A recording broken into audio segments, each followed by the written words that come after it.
Hey guys, I'm Jackie Brubaker, host of the Love You Even More podcast. I'm an author, marriage and family therapist in training, performer, and 2-time Emmy Award winner.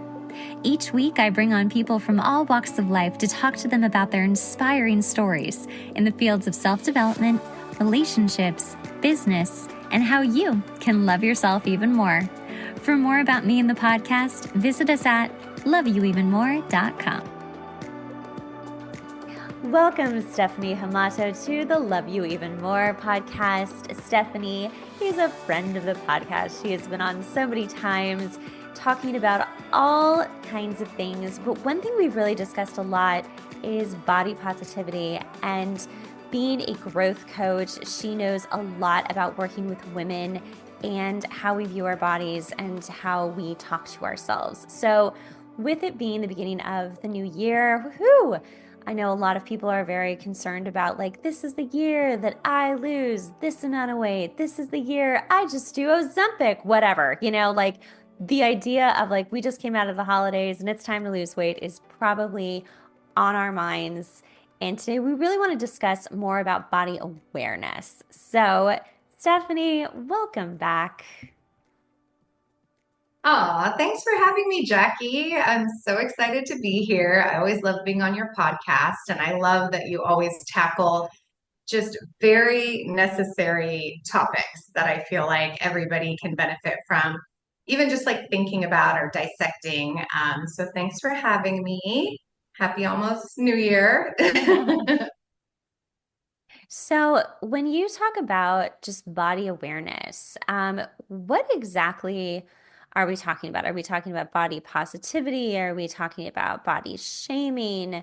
What is it that body awareness means to you?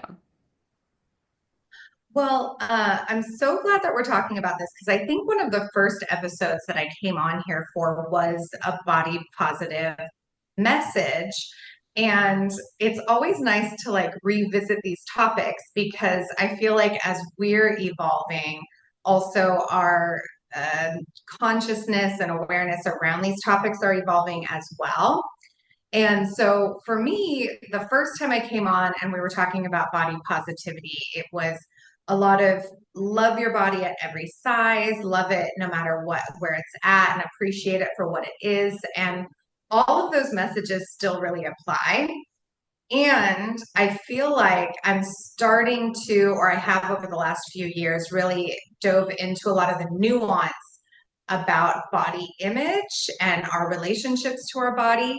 I personally have lost 65 pounds since that first episode. And it's always such a conversation starter because in our culture, there's so much emphasis on what size we are and what weight we are. And so when people hear this, their first question to me is oh my God, how did you lose the weight? Tell me everything. What did you eat? How did you exercise? And it's just so interesting because it is so nuanced. And I didn't set out to lose 65 pounds. That wasn't my intention, but I did set out to change my relationship with my body. And then sort of everything transpired the way it did organically. So I will get there about how I lost 65 pounds.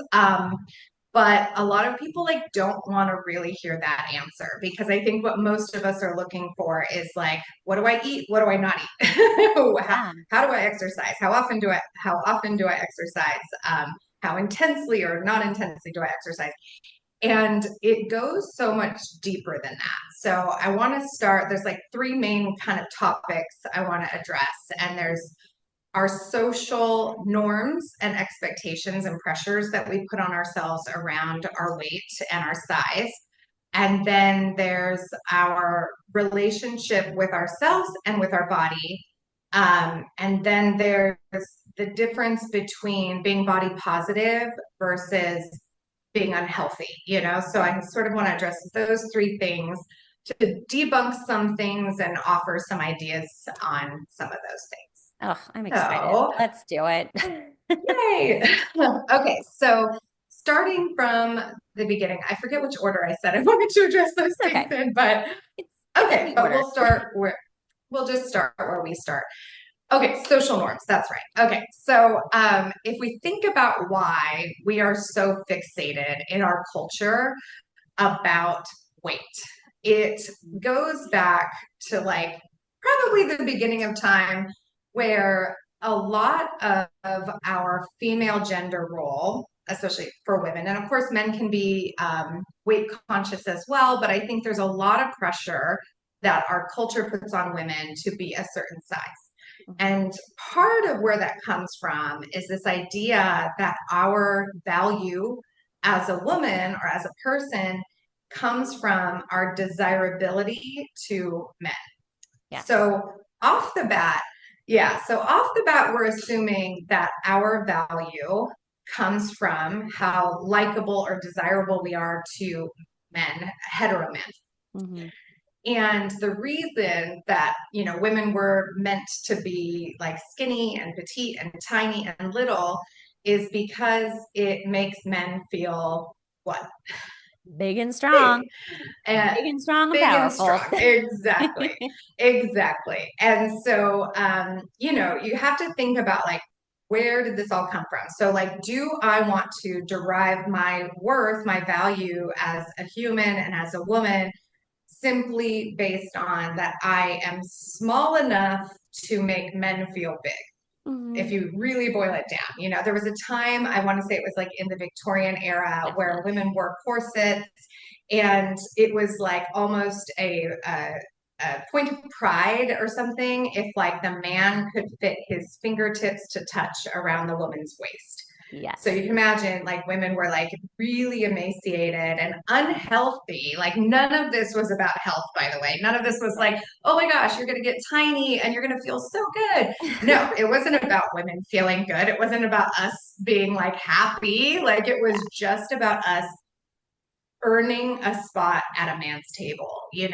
And so I always like to start with that, challenging that, because there are going to be some people that are just like naturally slender, smaller sized people. And that is wonderful. If their body is healthy and functioning optimally at that size, and it's like the natural body weight that their body wants to live at, Mhm. nothing wrong with that, right?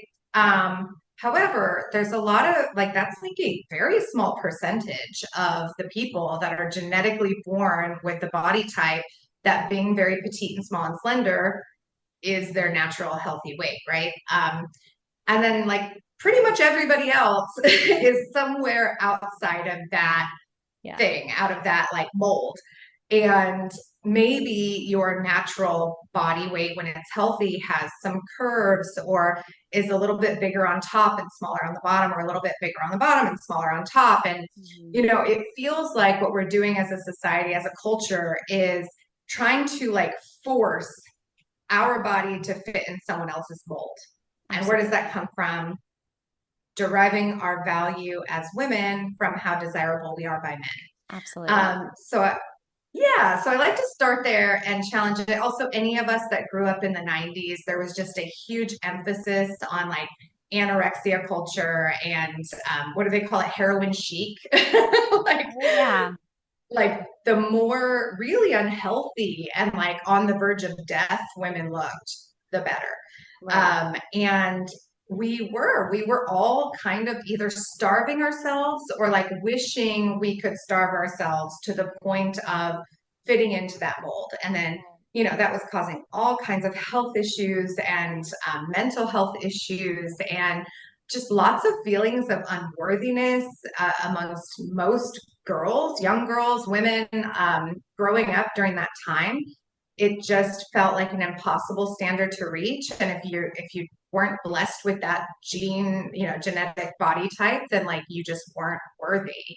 Um, and it's kind of like a little bit cringy. I don't know if you've gone back and like watched any movies from that era, Oh, yes. but there is just, yeah, it's like so cringy to see how much women were just trying so hard to be like sexy enough and cute enough and small enough and, but like Right. smart but not too smart and all these things, like Yeah. simply to like have guys look at them. Mhm. I don't know. Do you have any thoughts on No, that so far? I mean, yeah, I mean, I definitely grew up in the 90s and I was a really skinny kid, but it wasn't because like I was always naturally skinny, but that message is so deeply ingrained in my brain that now, as a very adult woman, a grown woman, like I'm just not that skinny kid anymore. I'm just like lovely and curvy now.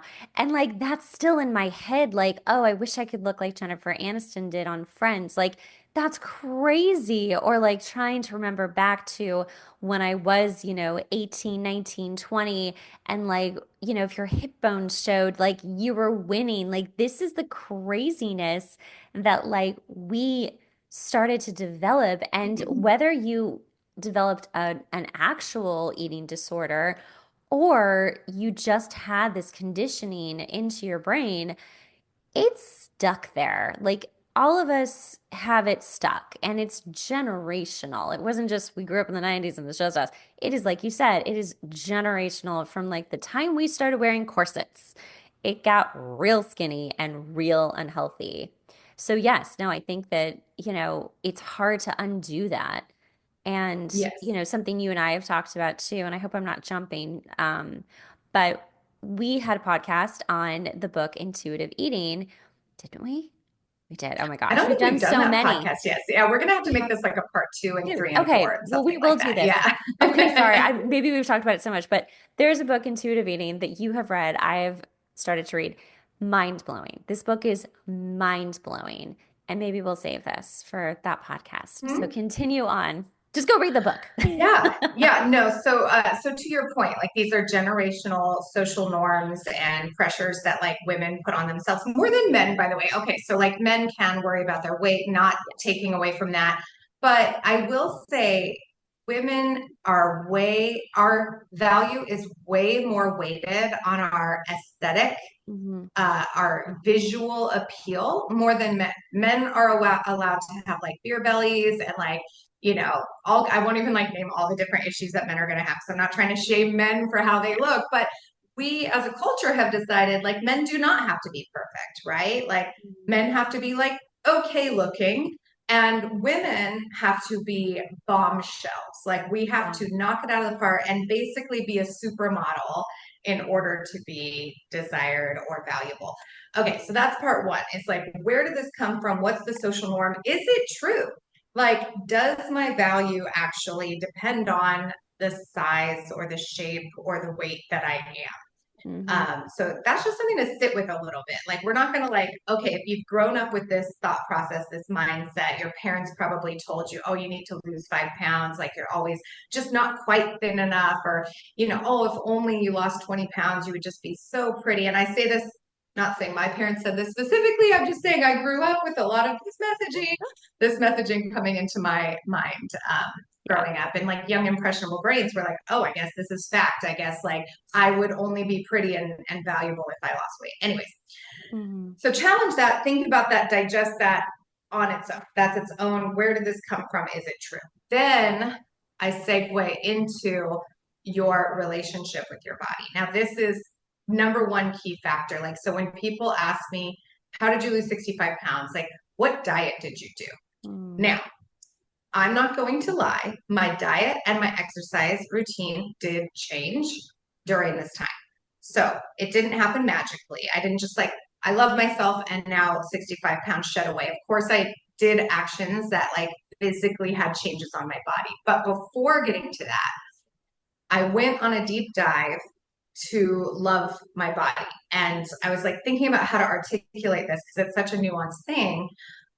It's like deciding that you are going to have an actual relationship with your body. So, like if you were to date your body, Oh, um, I love and that. trying to like consider loving it that same way.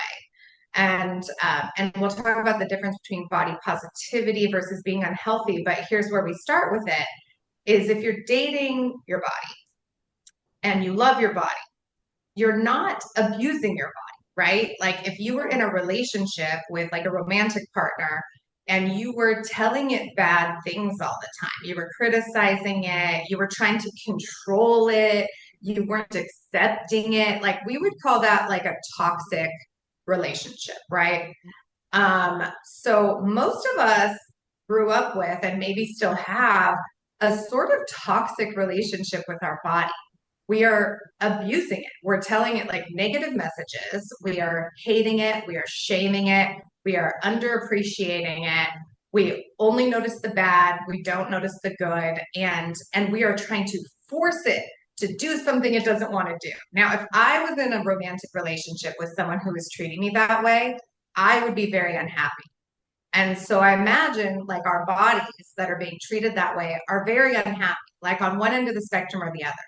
If you're trying to force it to be something it's not meant to be, it's probably going to like freak out and like rebel.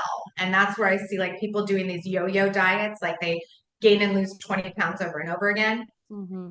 It's because you're trying to force it to do something. It starts to rebel. Your physiology takes over. It feels like it's starving, and it will start thinking about unhealthy food nonstop Yeah. because it's so deprived. You're starving it. You're not giving it what it's asking you for. And it's so mad at you that it is going to start craving like the cake and the ice cream and the pizza and the whatever it is that like you're not letting it have, and it'll rebel and it'll go the other end. So that's where it's like you lose 10 pounds and then you can't stick to it. Your body rebels and it yo-yos, it bounces back up, right? So that's a cycle. And it's, again, I think because you're coming at it from a place of like, I hate you. Yeah. I don't want you to look this way. I don't like you how you are. And I'm trying to change you. And your body, just like any other relationship, is having the opposite response of like, well, screw you too, then. We are on opposite teams. We're not working together here. So I encourage you to think of it like a relationship. If you were in a toxic dynamic, or if you were in a relationship with somebody and this kind of conflict was happening, at some point you might decide to change the dance that you're doing. Yeah. And instead of trying to control and push and criticize, try to come together. Right. And that's when you really start to see beautiful things happen. Like rewinding back to before I lost 65 pounds, I had come to a point where I've struggled with my weight my whole life. And so I decided, you know what? I might always be a big woman. That might just be my lot in life. Mm-hmm. Mm-hmm. But I can still choose to love my body even at the size I am. Right. But if I love my body, that doesn't mean I'm abusing my body. That means I'm nurturing it. And so I made shifts and changes and started to eat foods that really blessed my body, and, through trial and error. And then also have done so much yoga, like so much yoga and meditating. And like, I'm sure Jackie's sick of hearing it. All of my friends, all of my family, they're so sick of hearing how much I love yoga.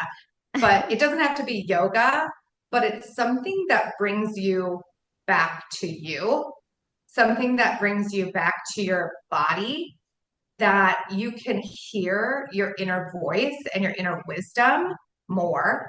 And so for me, that's yoga, that my daily yoga practice, or at least a few times a week yoga practice, that's like several resets throughout the week that I am turning more inward. I am calming my nervous system and I'm tuning into me Mm-hmm. versus tuning into all of these societal pressures that we put on ourselves and all of the noise and all of the anxieties and things, and like, oh, whose diet can I follow next? And whose exercise program can I follow next? Like, we're seeking answers everywhere else except for ourselves. Yeah. And Yeah. yeah, No, so I think, excuse me, I think that is so poignant because we are, as a society, always looking for someone to tell us what to do.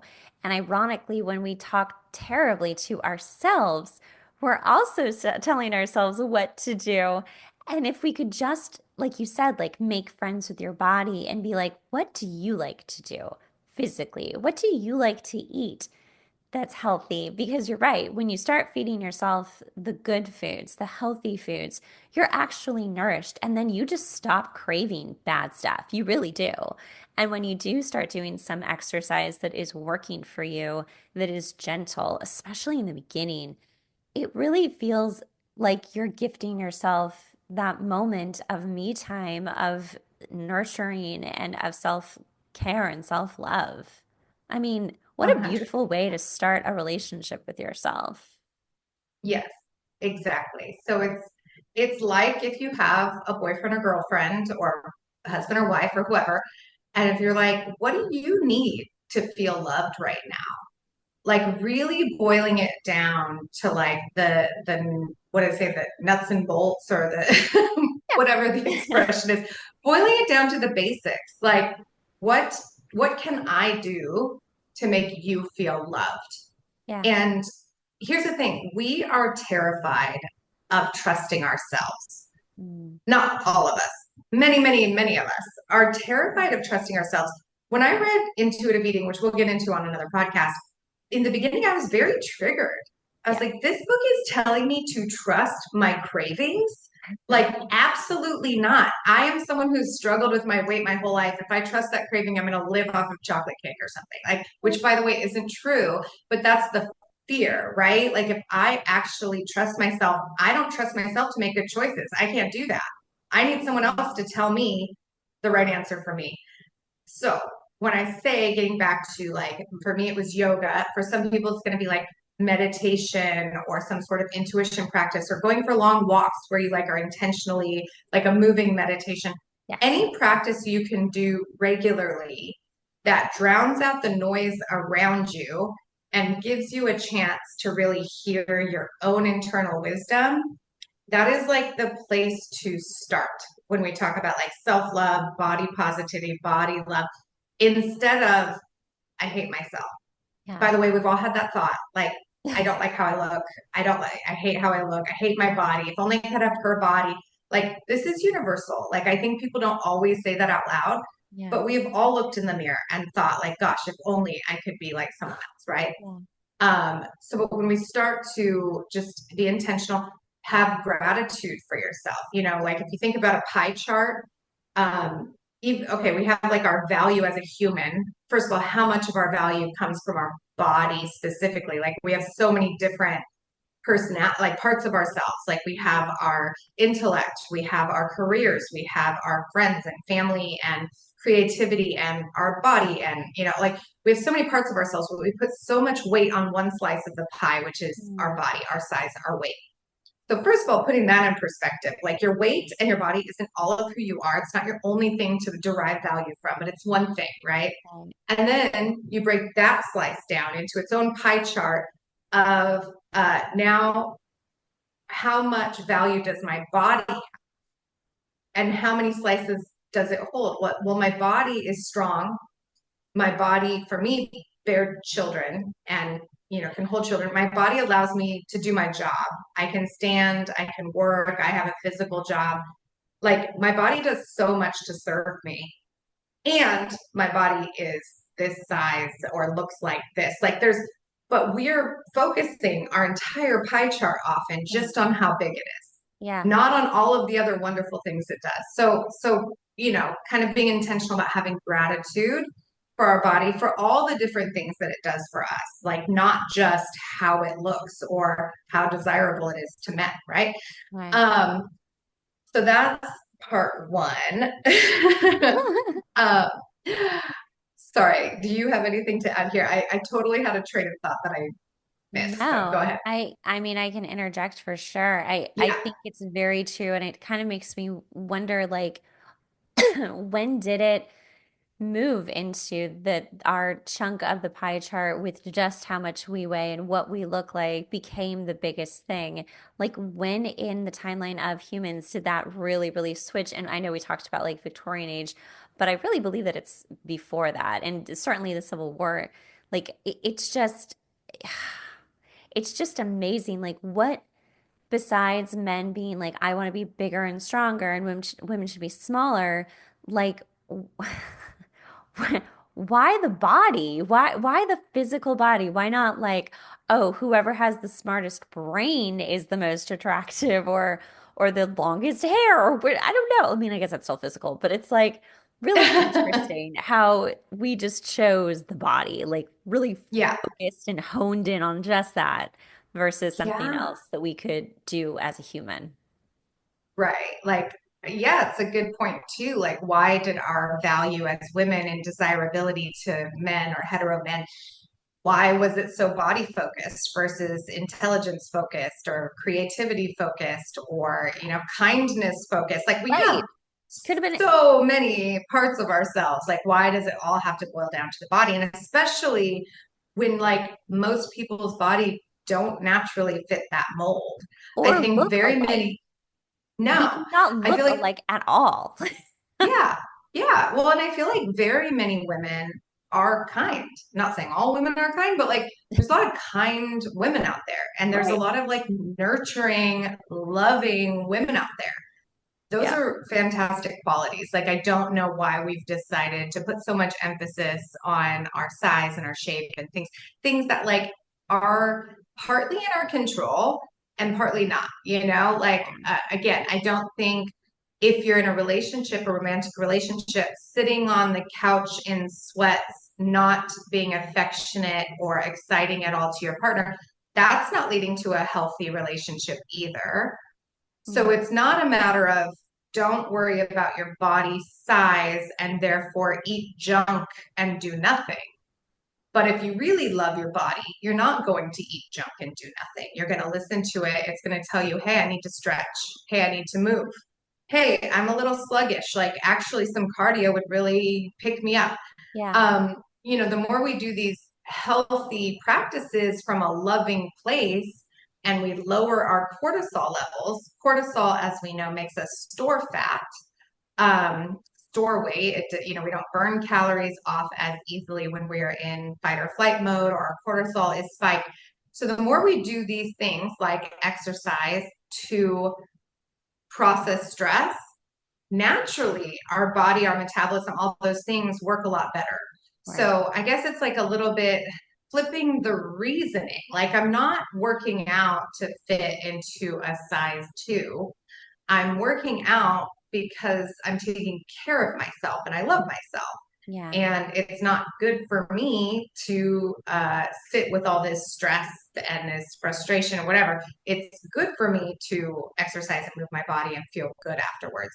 Yeah. So it's just a little bit of a mindset flip. But just like any relationship, we still have fights. Okay. So I want to be so transparent about this. Like, I have done a lot of work around self acceptance, body love, body positivity.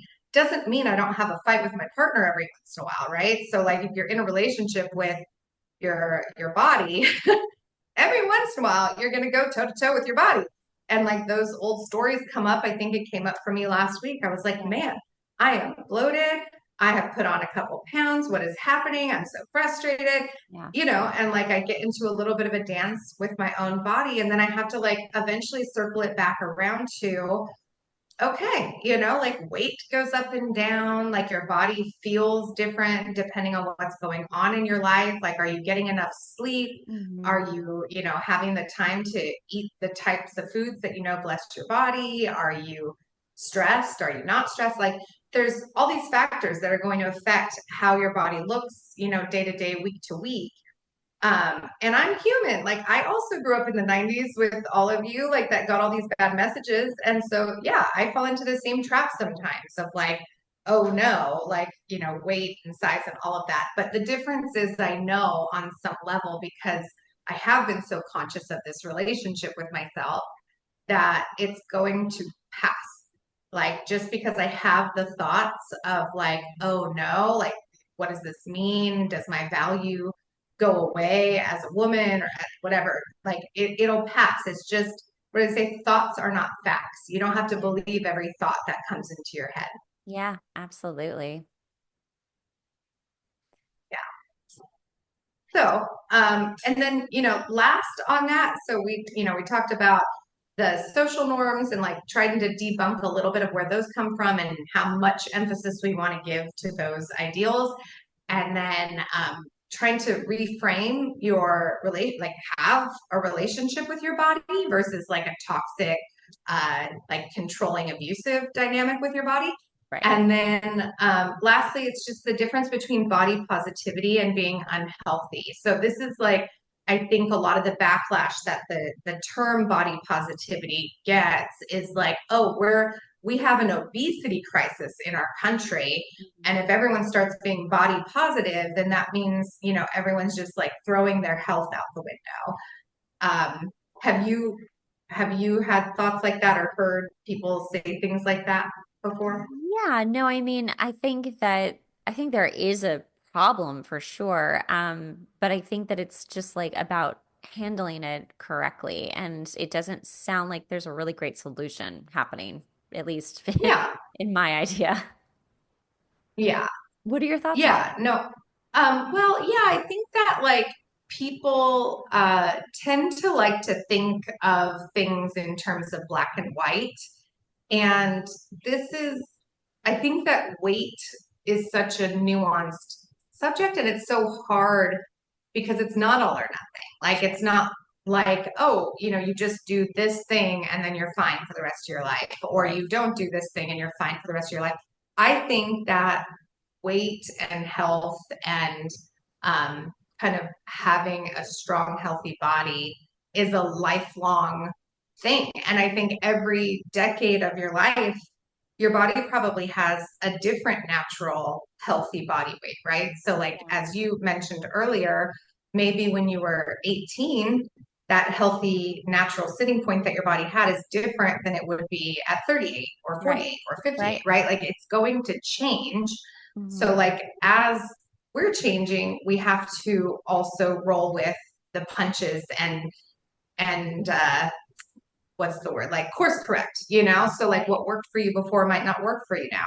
I know I women that go ahead. I was going to say that is such a huge point because it's something that I keep hearing a lot, and it's something that I'm noticing myself is that, yeah, like what worked for me 10 years ago, the way that I would work out or the way that I would eat isn't really working the way it used to. And it's so much harder and it feels very not intuitive. It feels like my body's like, no, thank you. We don't like this. We do not like this at all. Not because it's hard, but because it's not working and it's creating more cortisol. And I think that's really important to like feel as it's happening within your body. Like, are you okay with this way of eating? Are you okay with this way of working out? Because as we age, it's just we need different things and our hormones change. It's especially with women, it is so, so different once, perimenopause starts beginning in like the late 30s and like menopause happens, later 40s. There's a lot happening here that is not just like go lift some weights and eat carrots. Like it's really not like that anymore. We're in like totally different territory. So yeah, I think that it's really important to give ourselves grace at each time of our life and know that that was the neutral that we had at that time. And maybe we stay that neutral for a really long time, but most likely people are going to change. And that's normal and healthy. That's normal. Yes, exactly. And you touched on so many good points there. I mean, our hormones are changing all the time. So literally you could eat the same thing and do the same exercise routine 10 years ago and do it today, and it has either a negative impact or no impact. So I am always apprehensive of anyone that will tell you what you should eat or how you should exercise, because this is why I say it's so important to turn inward. Hmm. I know women and men that like used to be athletes and they will tell you, oh, I had to eat like pancakes and, like toast and like peanut butter and like all these things just to like sustain the amount of exercise I was doing or the amount of weights I was lifting or whatever. They had to get the extra calories and the extra protein and the extra carbs. They needed all that because they were very, active athletes. And then they stop whatever sport or, mode of exercise that they were doing. And then they put on a bunch of weight because now they're not using their muscles and their body the same way that they were. So what worked for them when they were athletes does not work for them when they stop being an athlete. And same thing with you had mentioned as our hormones are changing, if you're doing really, really high intensity workouts. Now, if you're used to do really high intensity workouts, it's probably fine. But if you used to go from 0 to 100 when you were 25, and that was totally fine, and your body just looked banging afterwards, cool. Now you get closer to 40, 45, you're blowing out your adrenal glands and Yeah. you're spiking your cortisol levels, and you're actually struggling more with weight than you did before because your body is telling you, like, no, that is not actually what I need right now to be operating optimally. Yep. What might serve you better is, swimming or walking or dancing or something that feels more aligned for your body in whatever season you're in. And it's not to say that you can't increase intensity over time, Right. but when you do get older, you going from like 0 to 100 isn't going to necessarily have a positive effect on you. Like, it is better maybe for you listening to your body to build up to a more intense exercise regimen. Yeah. So this is what I get. Like, anyone that's telling you, here's what you need to do, like ABC 1, 2, 3, I disagree. I think that there is every diet works for some people some of the time. Mm. No diet works for all people all of the time. Same with exercise. Like, every exercise works for some people, no exercise works for all people. So it can be an exciting journey to like start to ask yourself, like, what does my body want? What does my body need? Even giving it, I think this is a little off topic, but like even giving it things like self massage and like really like listening to, where does my body want to be like massaged right now or rubbed right now or whatever. Just like slowing down, tuning in, and maybe you can't trust yourself fully yet because that feels too scary, but maybe you just start to ask yourself questions that you start to build trust with yourself, just like in a relationship. Mhm. Lay one brick at a time. Just ask yourself like one simple question: what do I need right now? See what the answer is, give it to yourself, and then just start to work on that trust and that feedback loop that, like, okay, maybe the answers really are inside Yeah. instead of like everywhere else but inside. Yeah. I love that because if you come from that place of just asking your body, like, what do I need? What do you want? What do you want to do? And then little by little, just doing that, you're giving yourself the permission to like find what works for you and to, amp up whatever works for you. But like also just being like, good, I'm just healthy, and healthy is just great. I don't have to be super damn skinny or super, super built or whatever, we're watching on TV, unless you're literally a professional working actor. Okay, then you get to go do all that stuff. But like, you are just a normal average Joe, and you're just like, I just want to be happy in my body. This is what we're aiming for. We're aiming for like real health that our body tells us works for us. You and I are a really good example of one thing that we both have done that has worked for us, which is not eating gluten, which is not great for anybody. But you and I both have a gluten intolerance, and you are still gluten free. I noticed, and I only bring this up because I did this out of like, I don't know what's happening to my body, but something is wrong. And I listened. So I stopped eating gluten. I was amazed at how fast everything just went back to normal. I wasn't having the symptoms. It was a miracle. Um, and after a year of not eating gluten, I started having like a little tiny bit here and there, and realized that in that year, my gut healed itself. So now I can eat gluten and I don't have the same symptoms. That is what's called listening to your body. That's you're asking it, what is going on here? Let's figure it out together.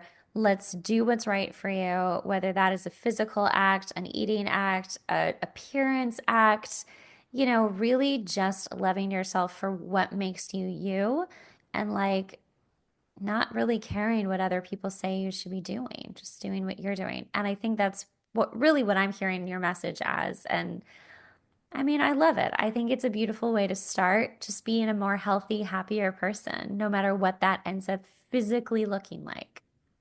Yes, thank you.